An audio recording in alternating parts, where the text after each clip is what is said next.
KAFTAN TV Yoruba ṣàfojúsùn ayé tó rẹwà. Fún mi ní Bíbélì ìràwọ̀ ayọ̀ láti máa yọ̀ wá fẹ́ni tí jíǹgbé, kò sí ìjì tí ó lè bòdì dán rẹ̀. Jésù ti gbà àwọn tó ti sọnù. Fún mi Bíbélì ìròyìn mímọ́ dídán, mọ́lẹ̀ rẹ̀ yóò tọ́ mi lọ́nà tòrò. Ẹ̀kọ́ ìlérí òfin ìfẹ́ papọ̀, kóru tó kọjá sọ́jà ìnípẹ̀kun. A kí yín káàbọ̀ sí ètò yín, ètò wa Jẹ́ kí Bíbélì sọ̀rọ̀. Ètò tí ìjọ Kristi lódò àti ìjọ Kristi níbi gbogbo tí wọ́n ń ṣe olùgbọ̀wọ́ rẹ̀. Orúkọ tèmi ò yípadà, Fasonu Victor, Ajihinrere Kristi. Kí a tó tẹ̀síwájú nínú ètò ìdálẹ́kọ̀ọ́ ta ní fún wa lónìí, ẹ jẹ́ ká tẹríba fún àdúrà. Ọlọ́run wa, bàbá wa tí ń bẹ lọ́run, a dúpẹ́ lọ́wọ́ yín, a gbé yín ga torí pé ẹ̀yin ni Ọlọ́run. A dá gbogbo ògo, ọlá, agbára àti ìyìn padà fún orúkọ ẹ̀yin Ọlọ́run ẹlẹ́dàá wa. A dúpẹ́ fọ́jọ́ òní tẹ́ mójú wa rí láyọ̀ àti àlàáfíà. Ògo ni forúkọ yín títí láéláé. Ọlọ́run wa, ẹ jọ̀ọ́ kẹ́ ẹ gba ọpẹ́ wa. Ẹ bá wa sọ̀rọ̀ lónìí. Ẹ jẹ́ kí ìfẹ́ yín ó yé wa, kẹ́ ẹ sì gbàkóso gbogbo. Lórúkọ Jésù Kristi, Olúwa wa. Àmín.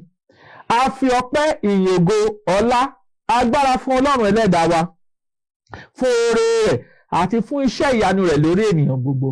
A dúpẹ́ pé Ọlọ́run ka ìwọ àtèmi yẹ láti jẹ́ ọ̀kan nínú àwọn alààyè lónìí. Ọlọ́run á gbé yín ga, a sì dá gbogbo ògo padà fún yín.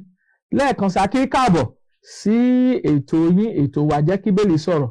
A fi ọpẹ́ fún Ọlọ́run fún oore ọ̀fẹ́ aláìlẹ́gbẹ́ àti ìbùkún rẹ̀ aláìlópin, èyí tí a ń rí gbà lọ́dọ̀ Ọlọ́run ẹlẹ́dàá wa lónìí àti lọ́jọ́ gbogbo. Ọlọ́run wa, ẹ ṣeun lọ́pọ̀lọpọ̀. A tún ti dé gẹ́gẹ́ bí a ṣe dé láti mú nírú ẹ̀kọ́ wá síwájú kí a jọ máa gbé wọn yẹ̀wò pẹ̀lú àgbékalẹ̀ Bíbélì, ohun tí Bíbélì gbé kalẹ̀ gẹ́gẹ́ bí àṣẹ. Àti dé gẹ́gẹ́ bí a ṣe ń dé o. Àdúrà àtẹ̀bẹ̀ wá sí Ọlọ́run pé kí Ọlọ́run kó ràn wá lọ́wọ́, kó sì jẹ́ kí ìfẹ́ rẹ̀ àti ọ̀rọ̀ rẹ̀ kó di mímọ̀ lọ́kàn wa. Lórúkọ Jésù Kristi Olúwa wa. Kí ni kókó ẹ̀kọ́ tí a mú tọ̀ yín wá ní wákàtí yìí? Kókó ẹ̀kọ́ náà ni ìhìnrere mìíràn. Àwọn olóyìnbá sọ pé another gospel. Ìhìnrere mìíràn, another gospel.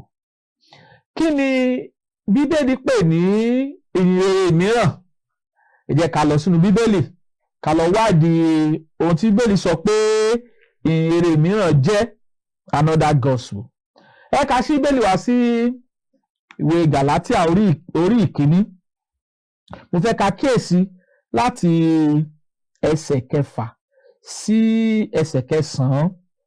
Nínú ẹsẹ̀ Bíbélì yìí la ó ti bára wa sọ̀rọ̀, la ó ti kẹ́kọ̀ọ́ nínú tí àpọ́sítélì Pọ́ọ̀lù tó gbé àgbékalẹ̀ rẹ̀ kalẹ̀ nípa ohun tá à ń pè ní ìhìnrere mìíràn. Ẹ ká kà á láti ẹsẹ̀ 6. Ìwé Gàlátíà orí ìkíní láti ẹsẹ̀ 6 títí dé ẹsẹ̀ 9. Kí ni Bíbélì wí? Ẹnu yà mí nítorí tí ẹ tètè kúrò lọ́dọ̀ ẹni tí ó pè yín sínú oore ọ̀fẹ́ Kristi sí ìhìnrere mìíràn. Èyí kì í ṣe òmíràn, bó tilẹ̀ ṣe pé àwọn kan wà tí ń yọ yín lẹ́nu, tí wọ́n sì ń fẹ́ yí ìhìnrere Kristi padà. Ẹ wo ẹsẹ̀ 8. Ṣùgbọ́n bí ó bá ṣe àwa ni tàbí áńgẹ́lì kan láti ọ̀run wá tó bá wàásù ìhìnrere mìíràn fún yín ju èyí tí a ti wàásù fún yín lọ, jẹ́ kí ó di ẹni ìfibú. Ẹ wo ẹsẹ̀ 9. Bí àwa ti wí ṣáájú, bẹ́ẹ̀ ni mo sì tún wí nísinsìnyí pé bí ẹnìkan bá wàásù ìhìnrere mìíràn fún yín ju èyí tí ẹ ti gbà lọ, jẹ́ kí ó di ẹni ìfibú. Níbẹ̀ láti mú kókó ẹ̀kọ́ jáde lónìí tí a ń pè ní ìhìnrere mìíràn. kí là ń pè ní ìhìnrere mìíràn gẹ́gẹ́ bí àkọsílẹ̀ ẹsẹ̀ ọ̀rọ̀ Ọlọ́run ní ìwé Gàlátíà orí ìkíní láti ẹsẹ̀ kẹfà títí dé ẹsẹ̀ kẹsàn-án. A gbọ́dọ̀ gbé àtúpalẹ̀ àti àlàyé nípa ohun tí a ń pè ní ìhìnrere mìíràn. Nígbà tá a kíyèsí ìwé Gàlátíà orí ìkíní, nígbà tá a wo ẹsẹ̀ kẹfà rẹ̀, Paul àpọ́sítélì ó ń bá àwọn ìjọ tó wà ní Gàlátíà ń bá wọn sọ̀rọ̀ pé ẹnu yà òun nítorí tí ẹ tètè kúrò lọ́dọ̀ ẹni tí ó pè yín sí nínú oore ọ̀fẹ́ Kristi sí ìhìnrere mìíràn. Ìbéèrè ni pé kí ni ìhìnrere mìíràn tí Paul àpọ́sítélì tí ó ń tọ́ka àwọn ìjọ tó wà ní Gàlátíà sí? A ti sọ fún wa nínú ètò yìí pé ìwé Tímótì kejì orí ìkẹta ẹsẹ̀ 16 sí 17 pé gbogbo ìwé mọ́ ló ní ìmísí Ọlọ́run, ó sì ní èrè fún ẹ̀kọ́, fún ìbániwí, fún ìgbani ní ìyànjú tí ń bẹ nínú òdodo, kí ènìyàn Ọlọ́run bá lè pé tí a ti múra sílẹ̀ pátápátá fún iṣẹ́ rere gbogbo. Kí ni ìṣẹ̀lẹ̀ tó ṣẹlẹ̀ nínú àwọn ìjọ Ọlọ́run yìí kí Paul tó kọ̀wé sí àwọn ará tó wà ní Gàlátíà? Níbo tàbí ohun wo ni wọ́n ń ṣe tí Paul kọ̀wé sí wọn pé wọ́n á tètè mú wọn kúrò nínú ìhìnrere Kristi sí ìhìnrere mìíràn? A gbọ́dọ̀ gbé àlàyé kalẹ̀ nípa ọ̀rọ̀ tí a ń pè ní ìhìnrere mìíràn. Kí ló túmọ̀ sí nínú ẹsẹ̀ Bíbélì yìí? Ìwé Gàlátíà orí ìkíní láti ẹsẹ̀ kẹfà títí dé ìkẹsàn-án la fẹ́ ṣe àtúpalẹ̀ ọ̀rọ̀ Ọlọ́run yìí. Kí ni Paul pè ní ìhìnrere mìíràn? Mo fẹ́ ka wo Bíbélì. Ẹ ká lọ sí Ìṣe Àpọ́stélì orí 15 Ìṣe Àpọ́stélì orí 15 ká wò ó láti ẹsẹ̀ kínní kẹwàá bẹ̀rẹ̀ sí gbé àtúpalẹ̀ tàbí àlàyé kalẹ̀ ohun tí Paul ń sọ nípa ohun tá à ń pè ní ìhìnrere mìíràn. Ó ní àwọn ọkùnrin kan ti Júdà sọ̀kalẹ̀ wá, wọ́n sì ń kọ́ àwọn arákùnrin pé bí kò ṣe pé a bá kọ yín ní ilà bí iṣẹ́ Mósè, ẹ̀yin kì yóò lè là. Àti rí níbí yìí nígbà táwa wo ẹsẹ̀ 6 àti 7, ọ̀rọ̀ yìí tí àwọn ará kan tó wá láti Jerúsálẹ́mù tí wọ́n bẹ̀rẹ̀ sí wá sí ìjọ Áńtíókù àti àwọn ìjọ agbègbè tó wà ní Gàlátíà tí wọ́n bẹ̀rẹ̀ sí ń kọ́ wọn lẹ́kọ̀ọ́ pé a gbọ́dọ̀ ṣe ìkọlà fún wọn gẹ́gẹ́ bí ìṣe ti Mósè kí wọn kó lè di ẹni ìgbàlà. Ohun tí àwọn ará yìí tó wá kẹ́kọ̀ọ́ nípa rẹ̀ nìyí. Ohun tí Paul tí ó pè ní ìhìnrere mìíràn òun nìyí gẹ́gẹ́ bí ohun tá a rí nínú ìwé Gàlátíà orí kìíní láti ẹsẹ̀ 6 sí 9. Mo fẹ́ ká kíyèsí Ìṣe Àpọ́stélì orí 15 ẹsẹ̀ 5. Ó ní ṣùgbọ́n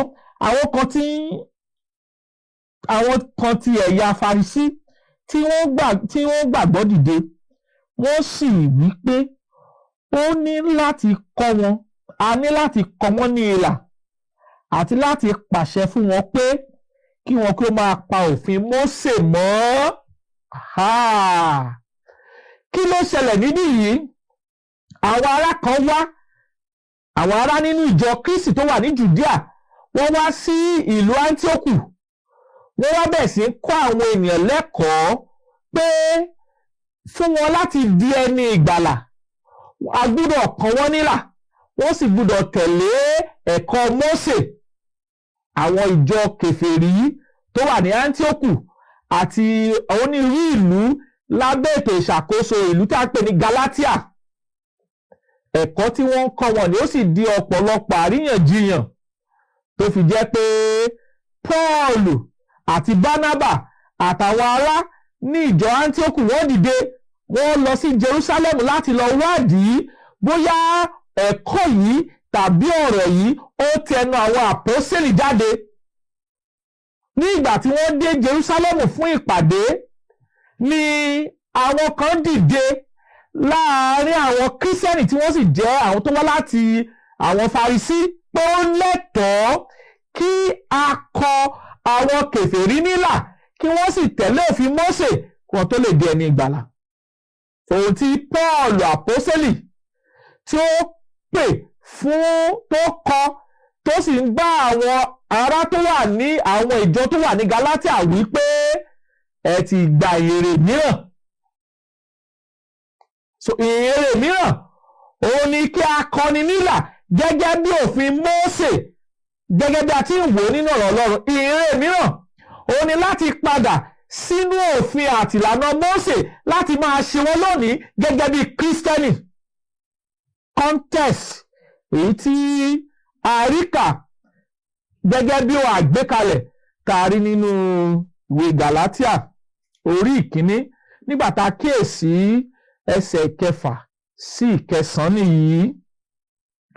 Àwọn ará tó wá láti Jùdíà wọ́n lọ káàkiri gbogbo ìjọ wọ́n bẹ̀rẹ̀ sí ń kọ́ wọn pé ó lẹ́tọ̀ọ́ fún wọn kí a kọ wọ́n nílà kí wọ́n sì tẹ̀lé òfin Mósè kí wọ́n tó lè di ẹni ìgbàlà kún ìgbàgbọ́ tí wọ́n gbà nínú Jésù Kristi.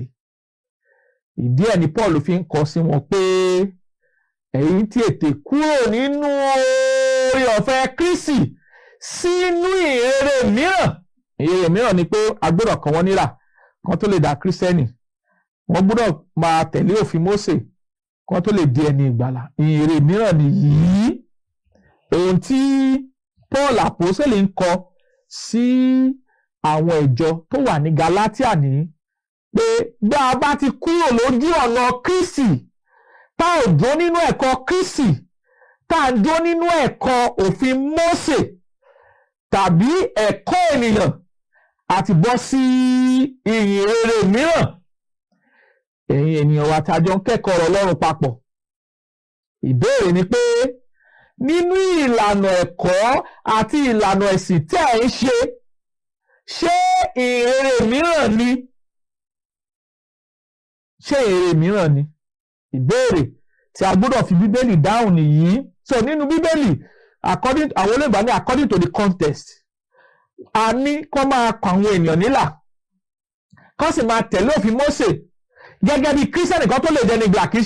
Ẹ̀kọ́ yóò sì ti ọ̀dọ̀ àwọn àpọ́sítélì wá. Àwọn kan ló gbé ẹ̀kọ́ yìí dìde láàárín àwọn ọmọ Ọlọ́run tí kì í ṣe ẹ̀kọ́ Kristi, nítorí pé Kírísítẹ́nì kò sí lábẹ́ òfin Mósè bẹ́ẹ̀ ni kò sí lábẹ́ ìlànà ìsìn Mósè pé a gbọ́dọ̀ kọ wọ́n nílà wọn kó tó lè di ẹni ìgbàlà. Àti lóhun tí ẹ̀kọ́ èké tàbí ẹ̀kọ́ ènìyàn tàbí ẹ̀kọ́ tá ò sí nínú rẹ̀ àti lóhun tó ń bí nínú ayé lónìí. A sì sọ fún wa gẹ́gẹ́ bí Paul ti sọ fún àwọn ará Gálátíà pé ìyìnrere mìíràn nìyí. Ìyìnrere mìíràn nìyí. Ní ìgbà tí wọ́n bá ń di ẹ̀kọ́ àti ìlànà Mósè a pè ní ìyìnrere mìíràn. So bí ẹnikẹ́ni bá padà sínú òfin Mósè lónìí láti máa ṣe ohun tó wà níbẹ̀, ìwé Gálátíà orí 5 ẹsẹ̀ 4 sọ fún wa pé ó ní a ti yà yín kúrò lọ́dọ̀ Kristi ẹ̀yin tí fẹ́ ká dá yín láre nípa iṣẹ́ òfin ẹ ti ṣubú kúrò nínú oore ọ̀fẹ́. Ohun tí ìwé Gálátíà orí 5 ẹsẹ̀ 4 kọ́ wa nìyí. Ní ìgbàkúgbà tí a bá fẹ́ láti padà sínú òfin àti ìlànà Mósè lónìí a sọ fún wa pé a ti yà wá kúrò lọ́dọ̀ Kristi ẹ̀yin tí fẹ́ ká dá yín láre nípa iṣẹ́ òfin ẹ ti ṣubú kúrò nínú oore ọ̀fẹ́. So lónìí gẹ́gẹ́ bí Kírísítẹ́nì a ò sí lábẹ́ òfin àti ìlànà Mósè. A ò ní láti dúró nínú ẹ̀kọ́ Mósè nípa kíkọni nílà gẹ́gẹ́ bí òfin Mósè àtàwọn ìrúbọ tó fara pẹ́ ìkọni nílà. Ohun tí Paul àpọ́sítélì tó gbìyànjú láti gbé àlàyé kalẹ̀ fún àwọn ìjọ tó wà ní Gálátíà nìyí pé wọ́n ti kúrò nínú oore ọ̀fẹ́ Kristi bọ́ sínú ìyìnrere mìíràn. Bí ènìyàn bá ń kẹ́kọ̀ọ́ tó yàtọ̀ sí ẹ̀kọ́ àgbékalẹ̀ àwọn àpọ́stélì. A sọ fún wa pé ó ti ń kẹ́kọ̀ọ́ ìyìnrere mìíràn torí pé Ọlọ́run nípasẹ̀ Jésù Kristi ó fún àwọn àpọ́stélì lẹ́kọ̀ọ́ tí wọ́n gbọ́dọ̀ máa kọ́ tí í ṣe ẹ̀kọ́ àwọn àpọ́stélì. A sì rí kà ní Ìṣe Àpọ́stélì orí kejì nígbà tá a kíyèsí ẹsẹ̀ 42 42 Acts 42 pé wọ́n ń tẹ̀síwájú nínú ẹ̀kọ́ àwọn àpọ́stélì. Ẹ̀kọ́ àwọn àpọ́stélì ni ẹ̀kọ́ tí Ọlọ́run gbé kalẹ̀ lónìí gẹ́gẹ́ bí ẹ̀kọ́ tí a gbọ́dọ̀ dìmú tí a sì gbọ́dọ̀ dó nínú rẹ̀ gẹ́gẹ́ bí ẹni tó ń fẹ́ di ẹni ìgbàlà nípasẹ̀ Ọlọ́run. So ìyìnrere mìíràn òun ni kí èèyàn máa kọ́ ẹ̀kọ́ tí kì í ṣe ẹ̀kọ́ Kristi. Ìyìnrere mìíràn òun ni kí a máa pàṣẹ pé a gbọ́dọ̀ padà sínú òfin Mósè láti máa ṣe gbogbo òfin tí ń bẹ nínú rẹ̀. Ìyìnrere mìíràn òun ni láti máa padà sínú ìlànà àti ẹ̀kọ́ májẹ̀mú láíláí láti máa lóun fẹ́ jó nínú rẹ̀. Fún bí àpẹẹrẹ, ìdámẹ́wàá, ìlànà ẹ̀kọ́ àti òfin májẹ̀mú láíláí ni tí àwa Kírísítẹ́nì lónìí tá ò sí lábẹ́ rẹ̀ mọ́. So bí ẹnikẹ́ni bá ń fẹ́ láti padà sínú òfin Mósè láti máa ṣe ohun tí òfin Mósè wí, láti padà sínú ẹ̀kọ́ àti ìlànà Mósè, yálà ọjọ́ ìsinmi, yálà ìdámẹ́wàá ni, yálà onírúurú ẹ̀kọ́ tá a rí àgbékalẹ̀ rẹ̀ lábẹ́ májẹ̀mú láíláí, a sọ fún wa pé ìyìnrere mìíràn òun ló gbà. Ìyìnrere mìíràn ló gbà, kò gba ìyìnrere Kristi. Mo rò pé àlàyé ọ̀rọ̀ yìí yé wa díẹ̀ bí a ti gbé kalẹ̀. Kí n tún ṣàlàyé kó lè yé wa.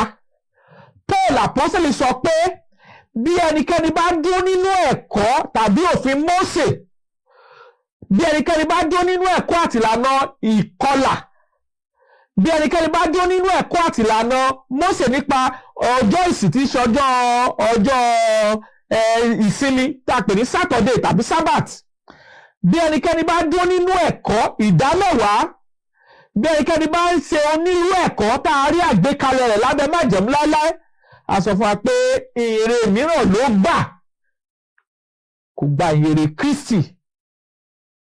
Bí ẹnikẹ́ni bá dúró nínú ẹ̀kọ́ ènìyàn, ìyìnrere mìíràn ló gbà, kò gba ìyìnrere Kristi. Ẹ ká máa gbé àtúpalẹ̀ rẹ̀ kalẹ̀ lẹ́yọ kọ̀ọ̀kan.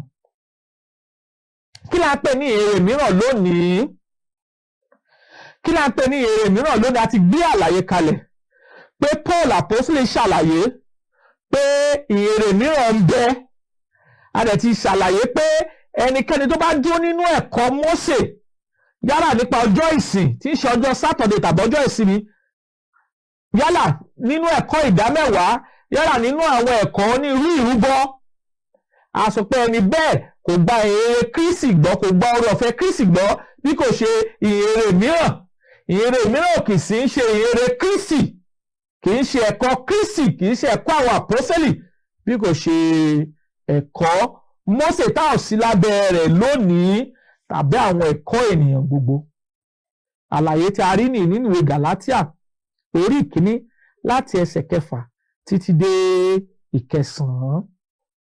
Ẹ ká wá wò kí ni ìyìnrere mìíràn lónìí?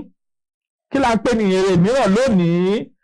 Ẹ ká máa wò wọ́n lẹ́yọ kọ̀ọ̀kan. Kí ni Jésù kọ́ wa nípa ìbáptísí? Ó kọ́ wa lẹ́kọ̀ọ́ tàbí kò kọ́ wa lẹ́kọ̀ọ́? Jésù kọ́ wa lẹ́kọ̀ọ́ nípa ìbáptísí. Kí ló kọ́ wa? Ohun tó kọ́ wa ni pé ó sọ fún àwọn àpọ́sítélì rẹ̀ ní ìgbà tó jíǹde kúrò nínú òkú nínú ìwé Mátíù orí 28, nígbà tá a kíyèsí láti ẹsẹ̀ 18 sí 20, kí l'Olúwa wí? Ohun tó Olúwa sọ nìyí, ohun tí Jésù Kristi fún ara rẹ̀ sọ nìyí. Ká wo Bíbélì Matthew 28 verse 18 and 20. N tó sọ nìyí, ó ní Jésù sì wá, ó sì sọ fún wọn pé gbogbo agbára ní ọ̀run àti ní ayé ni a fi fún mi. Nítorí náà ẹ lọ, ẹ máa kọ́ orílẹ̀-èdè gbogbo, kí ẹ sì máa baptisi wọn ní orúkọ Bàbá àti ní ti Ọmọ àti ní ti Ẹ̀mí Mímọ́, kí ẹ máa kọ́ wọn láti máa kíyèsí ohun gbogbo, ohunkóhun tí mo ti pa ní àṣẹ fún yín, ẹ kíyèsí, èmi wà pẹ̀lú yín ní ìgbà gbogbo títí tó fi di òpin ayé. Àmín. Ẹ̀kọ́ tí Kristi kọ́ àwọn ọmọlẹ́yìn rẹ̀ àwọn àpọ́sítélì rẹ̀ nípa ìbáptísí nìyí. Ó ní kí wọ́n lọ sí gbogbo ayé kó máa kọ́ orílẹ̀-èdè gbogbo kó máa báptísì wọn lórúkọ Bàbá Ọmọ àti Ẹ̀mí Mímọ́ kó sì máa kọ́ wọn láti máa kíyèsí ohun gbogbo àní ohun gbogbo tí mo pa láṣẹ fún ohun tá a rí ní ọ̀rọ̀ Ọlọ́run ni. Ní ìgbà tí ọjọ́ Pẹ́tíkọ́sì dé, kí ni ìwàásù àkọ́kọ́ tí Pétérù wàásù pẹ̀lú àwọn àpọ́sítélì 11? Iṣẹ́ àpọ́sítélì orí kejì ẹsẹ̀ 38. Pétérù dáhùn ó ní ẹ ronúpìwàdà kí a sì baptísì olúkúlùkù yín ní orúkọ Jésù Kristi fún ìmúkúrò ẹ̀ṣẹ̀ yín ẹ̀yin ó sì gba ẹ̀bùn ẹ̀mí mímọ́. Òfin Ọlọ́run tí Kristi kọ́ àwọn àpọ́sítélì nìyí, àwọn àpọ́sítélì sì kọ́ ìjọ àkọ́kọ́ ní ẹ̀kọ́ yìí. Wọ́n ṣe bẹ́ẹ̀ àbí wọn ò ṣe bẹ́ẹ̀? Ní ìgbà tá a wo iṣẹ́ àpọ́sítélì orí kejì verse 41, a rí kà níbẹ̀ pé àwọn tó fi ayọ̀ gba ọ̀rọ̀ rẹ̀ a baptísì wọn, a sì ka ìwọ̀n 15 ọkàn kún wọn ní ọjọ́ náà. A rí kà bẹ́ẹ̀ pé ẹ̀kọ́ tí Kristi kọ́ ọmọ lẹ́yìn rẹ̀ kó tó di wọ́n padà sí ọ̀dọ̀ Bàbá ní ìwé Mátíù orí 28 ẹsẹ̀ 22 sí 20. Ní ìgbà tí ọjọ́ Pẹ́tíkọ́sì dé, ẹ̀kọ́ ikọ̀ náà ni Pétérù àtàwọn àpọ́sítélì yòókù ni wọ́n kọ́ olúkúlùkù àwọn ènìyàn tó wà ní ọjọ́ Pẹ́tíkọ́sì tí wọ́n sì gbọ́ èrè àkọ́kọ́. Ohun tá a sì pa wọ́n láṣẹ ni pé kí wọ́n ronúpìwàdà kí a sì baptísì gbogbo wọn lórúkọ Jésù. Wọ́n sì ṣe bẹ́ẹ̀. Àwọn tó bẹ́ẹ̀ ṣe bẹ́ẹ̀ ni wọ́n ṣe bẹ́ẹ̀ 15 ọkàn 3000 souls lọ́jọ́ náà. Ohun tí Bíbélì kọ́ ni ohun tí a pè ní ìhìnrere nìyí. Torí pé ìhìnrere ni kíkú sísìnkú àtàjíǹde Jésù, gbogbo ẹ̀kọ́ tó rọ̀ mọ́ ẹ̀kọ́ Kristi ìhìnrere ni, ìròyìn ayọ̀ ni.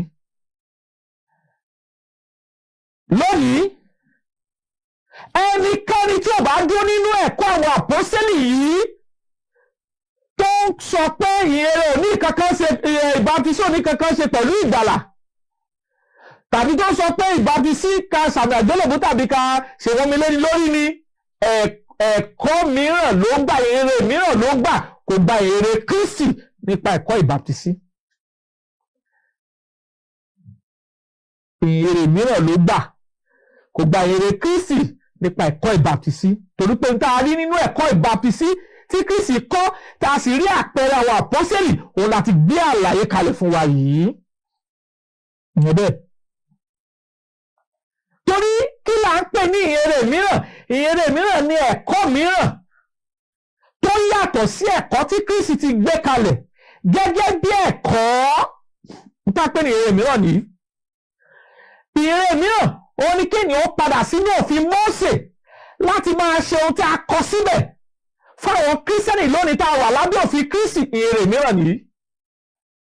Sọ àti rí kà pé ìhìnrere mìíràn òun ni ẹ̀kọ́ tí àwọn ènìyàn kọ́ tako ẹ̀kọ́ tí Kristi ti gbé kalẹ̀ gẹ́gẹ́ bí ẹ̀kọ́ fún wa lónìí fún ìgbàlà àti ìdúróṣinṣin nínú ìgbàgbọ́ Kristi. So bí ẹnikẹ́ni bá sọ pé ìbáptísí ò ní kankan ṣe pẹ̀lú ìgbàlà, ó ti ń kọ́ ìkọ́ ìhìnrere mìíràn tí kì í ṣe ìhìnrere Kristi. Torí pé ìhìnrere Kristi sọ pé ẹnikẹ́ni tó bá gbàgbọ́ tí a sì baptísì rẹ̀ òun ni yóò là, ẹni tí kò bá gbàgbọ́ yóò jẹ̀bi. Ohun tí Kristi sọ ní ìwé Máàkù orí 19 ẹsẹ̀ 9 ló sọ bẹ́ẹ̀. Ìyẹn bẹ́ẹ̀. Èkejì, kí ni ìhìnrere òtítọ́ nípa ojúṣe àwọn obìnrin nínú ìjọ? Kí ni ìhìnrere òtítọ́ nípa ojúṣe àwọn obìnrin nínú ìjọ? Ẹ kà gbọ́ tí Bíbélì sọ, Kọ́ríńtì kínní orí 14 ká wò láti ẹsẹ̀ 24. 1 Corinthians chapter 14 verse 34. Ó ní jẹ́ kí àwọn obìnrin dákẹ́ nínú ìjọ, nítorí a kò fi fún wọn láti sọ̀rọ̀, ṣùgbọ́n jẹ́ kí wọ́n wà lábẹ́ ìtẹríba, gẹ́gẹ́ bí òfin pẹ̀lú ti wí. Bí wọ́n bá fẹ́ kọ́ ohunkóhun, kí wọ́n kó béèrè lọ́wọ́ ọkọ wọn, nítorí pé ohun ìtìjú ni fún àwọn obìnrin láti máa sọ̀rọ̀ nínú ìjọ. Kí ni lọ́dọ̀ ẹni ọ̀rọ̀ Ọlọ́run ti jáde ni, tàbí ẹ̀yin nìkan ni ó tọ̀ wá? Ẹ̀wọ̀ 37. Ó ní bí ẹnikẹ́ni bá ro ara rẹ̀ pé òun jẹ́ wòlíì tàbí òun jẹ́ ni ẹ̀mí, jẹ́ kí ó kọ wọn nì tí mo kọ sí kí ó yé dájú pé òfin Ọlọ́run ni wọ́n.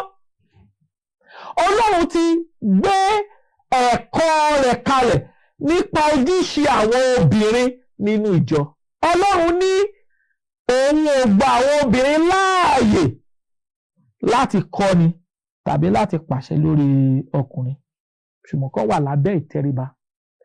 Bí ẹnikẹ́ni bá tako òfin Ọlọ́run yìí, èyí tí a ti pàṣẹ àpọ́sítélì Paul gbé kalẹ̀, ó ti gba èrè mìíràn gbọ́, kò gba èrè Kristi gbọ́. Èrè mìíràn ló gbàgbọ́. Ilé gbọ́dọ̀ yẹ̀ wá. Kọ́ríńtì kìíní orí 16 ẹsẹ̀ 24, 1 Corinthians 14:34. Ọ̀rọ̀ kan náà ló sọ nínú ìwé Tímótì kìíní orí 2. Ọ̀rọ̀ kan náà ló sọ nínú ìwé Tímótì kìíní orí 2. Pàtàkìyèsí ẹsẹ̀ 11 kí ni Bíbélì sọ. Ẹgbọ́n t'Olúwa sọ. Tímótì kìíní orí 2 ẹsẹ̀ 11. Ó ní jẹ́ kí obìnrin kí ó máa fi ìdákẹ́jẹ́ àti ìtẹríba gbogbo kọ́ ẹ̀kọ́, ṣùgbọ́n èmi kò fi àṣẹ fún obìnrin láti máa kọ́ni tàbí láti pàṣẹ lórí ọkùnrin, bí kò ṣe kí ó dákẹ́jẹ́. Ẹ wá wòdí, nítorí Ádámù ni a kọ́ dá, lẹ́yìn náà Éfà, a kò sì tàn Ádámù jẹ, ṣùgbọ́n obìnrin náà nígbà tí a tàn ó ṣubú sínú ẹ̀ṣẹ̀. Ẹ gbọ́ àlàyé t'Ọlọ́run gbé kalẹ̀. Èrè mìíràn ohun tí a bá gbé àgbékalẹ̀ rẹ̀ kalẹ̀ gẹ́gẹ́ bí ẹ̀kọ́ látọ̀dọ̀ Kristi tàbí látọ̀dọ̀ àwọn àpọ́sítélì tí a sì ń ṣe nínú ìsìn lónìí, èrè mìíràn ni kì í ṣe èrè Kristi. Ilé gbọ́dọ̀ yé wa. Ẹ tún èrè mìíràn. Ẹ wo ní irú àgbékalẹ̀ ìjọ nínú ayé lónìí, different denominational churches nínú ayé lónìí, èrè mìíràn ni wọ́n. Kí nìdí tó jẹ́ èrè mìíràn? Torí pé a ò sọ̀rọ̀ nípa àgbékalẹ̀ ìjọ. Kristi gbé ìjọ kan kalẹ̀. Bó lè yẹ pé Kristi sọ àsọtẹ́lẹ̀ nípa ìyapa, ṣùgbọ́n Kristi ò sọ pé òun nífẹ̀ẹ́ tàbí òun lọ́wọ́ sí ìyapa nínú ìṣe rẹ̀. Kò kọ́ wa bẹ́ẹ̀. Ó ti sọ fún wa pé iṣẹ́ èṣù, iṣẹ́ ẹ̀ṣẹ̀ ló fa ìyapa. A sì gbọ́dọ̀ yàgò fún ìyapa. Jésù ti gbé ìjọ rẹ̀ kalẹ̀. Ìjọ Kristi sì ni, tó òun ló fẹ́ jẹ ara rẹ̀ rà, òun ló kú fún ìjọ, òun ló olùgbàlà ìjọ, òun ló kọ́ ìjọ, òun ní ohun gbogbo nínú ohun gbogbo fún ìjọ. Kristi ló ohun gbogbo nínú ohun gbogbo fún ìjọ. Kristi ló ní ìjọ rẹ̀. Nítorí náà ìjọ jẹ́ ti Kristi. Onírú ìjọ àgbékalẹ̀, onírú ìlànà ẹ̀kọ́ tó yàtọ̀ sí àgbékalẹ̀ Kristi, ìhèrè mìíràn ni wọ́n. A gbọ́dọ̀ yàgò fún ìhèrè mìíràn. Torí a tún padà sí ìwé Gàlátíà yìí láti ṣàlàyé ohun tí ó ṣẹlẹ̀ sí àwọn tó bá jó nínú ìhèrè mìíràn. Ẹ ká tún fún yín lápẹẹrẹ mìíràn. Kó tó nípa tẹ̀síwájú, ẹ ká wo ìwé Róòmù orí 16 nípa onírú àgbékalẹ̀ ìjọ ìyapa, èyí tí kò bá ìfẹ́ Kristi mu. Ó lè fi ìfẹnukẹni mímọ́ kí ara yín, gbogbo ìjọ Kristi kí yín. Ará mi ń bẹ̀ yín, ẹ máa ṣọ́ wọn tí ń ṣe ìyapa àtàwọn tó mú ohun ìkọ̀sẹ̀ wá lòdì sí ẹ̀kọ́ tí ẹ ti kọ́. Ẹ kúrò ní ìsọ̀ wọn. 18 Romans 16:18. Nítorí àwọn tó rí bẹ́ẹ̀ kò sí Jésù Kristi Olúwa wa, bí kò ṣe ikùn ara wọn. Ọ̀rọ̀ rere àti ọ̀rọ̀ dídùn ni wọ́n fi pa àwọn tí kò mọ méjì ní ọkàn dà. Ẹ gbọ́ àlàyé ọ̀rọ̀ Ọlọ́run fún wa. Ìta sọ pé kí àwọn ènìyàn ó ṣọ́ra fún ìyapa àtohun ìkọ̀sẹ̀ wá lòdì sí ẹ̀kọ́ tí ẹ ti kọ́. Àwọn àpọ́sítélì ti gbé ẹ̀kọ́ kalẹ̀ nípa ìṣọ̀kan nínú ara Kristi. Ó ti gbé àgbékalẹ̀ ẹ̀kọ́ kalẹ̀. Eléyìí gbọ́dọ̀ yé wa bí a ti ń tẹ̀síwájú. Òmíràn tá a ti gbọ́dọ̀ kíyèsí, ìhèrè mìíràn ni pé gbogbo tá a pè ní oyè jíjẹ tàbí orúkọ oyè láti fi hàn wá nínú Bíbélì. Gbogbo àwọn oyè bíi reverend, a ò rí àgbékalẹ̀ rẹ̀ nínú ọ̀rọ̀ Ọlọ́run. Kí n tiẹ̀ fi tó yín létí, ọ̀rọ̀ Ọlọ́run jẹ́ kí a mọ̀ pé orúkọ yìí Ọlọ́run ló jẹ́ orúkọ yìí. Psalm 111:9. Orúkọ yìí tí a pè ní reverend táwọn èèyàn ń jẹ́ nínú orúkọ title lónìí, Ọlọ́run ló ń jẹ́ bẹ́ẹ̀. Ẹ wo ọ̀rọ̀ Ọlọ́run. Psalm 111:9. Kí ni Bíbélì sọ? Ẹ gbọ́ o. 111:9. Psalm 111:9. Ó ní ó rán ìdáǹdè sí àwọn ènìyàn rẹ̀. Ó ti pàṣẹ májẹ̀mú rẹ̀ láé. Mímọ́ àti ọ̀wọ̀ ni orúkọ rẹ̀. Olóyìnbó, ẹ wo olóyìnbó. Ó ní he sent redemption unto his people. He had commanded his covenant forever. Holy and reverend is his name. orúkọ ta ni ta lẹni ọ̀wọ̀ Ọlọ́run ni.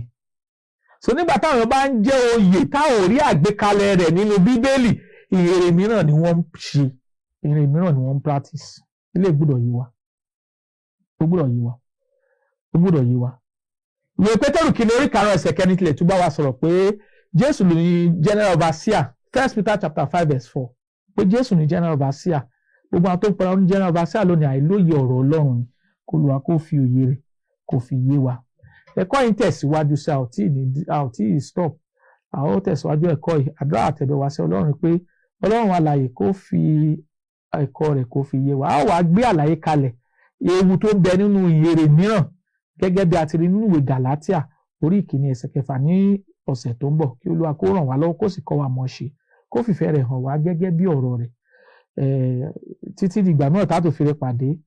Tẹ́ bá ní ìbéèrè tàbí ẹ̀bẹ̀ fún àdúrà, àwọn nọ́mbà tẹ́ ó pè wá sí ní 08057444902 tàbí 08065717023. A tún nọ́mbà náà pè fún wa 08057444902 tàbí 08065717023. Kí àlàáfíà àti wà láàyè Ọlọ́run kó máa bá wa gbé, kó sì kọ́ wa mọ̀ ṣe láti dúró nínú ìfẹ́ rẹ̀ lórúkọ Jésù Kristi Olúwa wa. Àmín. Fún mi ní Bíbélì ìràwọ̀ ayọ̀ láti máa yọ wá fẹ́ni tí jíǹgbé.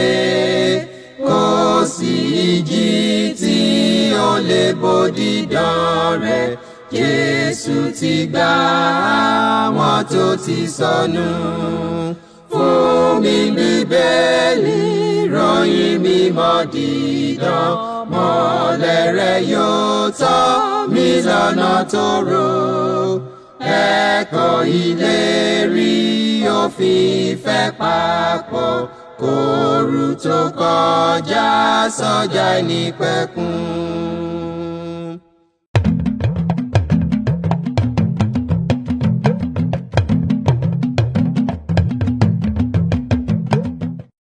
KAFTAN TV Yorùbá, ṣàfojúsùn ayé tó rẹwà.